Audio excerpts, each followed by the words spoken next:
So I'll get to the whole nickname of why it was called the Russian arm. So imagine in 1996, all of these Ukrainian engineers, because they were mostly just the engineers from the factory.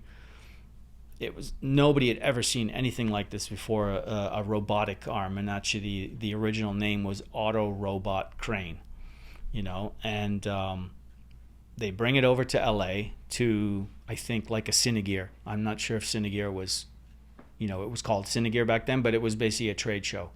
They brought it over there. None of them spoke English. They all spoke Russian. They speak Ukrainian, but most of the time they speak Russian amongst each other.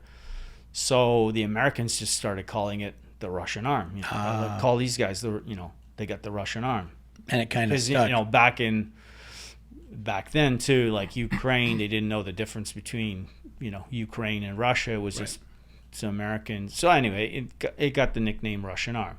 But then obviously, interesting. When the war broke out 2 years ago, we quickly changed. Completely it. understandable. Yeah, we changed it. And it should have been done a long time ago, but it was like a household name. It was like Kleenex or, you name it, household names, right? So, but yeah, it kind of forced our hand, and it's been the best thing. And it's a great name, and it was done worldwide, and every single branch, all at the same time. Like we're all in a big email together, and because we all talk to each other, and just rightly the Ukraine. Yeah, it's just so simple, and right? it just makes sense that it's amazing. Everybody actually, came from Ukraine anyway. Yeah, and it's designed and built because everybody thinks it's Russian tank technology and things like that. We always get questions like that on set. Or you hear like people talking that don't know us or don't know the equipment. Maybe it's the first time they've seen it, but they talk about,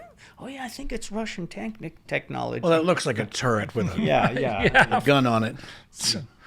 That's silly. It's gyro stabilized and everything, but which they do use in tanks. But so in the beginning, Yelena, who was running Filmotechnik USA, she was also Anatoly's ex-wife, and it was kind of part of their deal that she stayed in America, and then he went back to Ukraine, and she ran Filmotechnik office. So, and Panavision somehow got involved, and so she would send it to Vancouver or send it to Toronto. It only came to Toronto, I think, twice before I ever even got involved in it.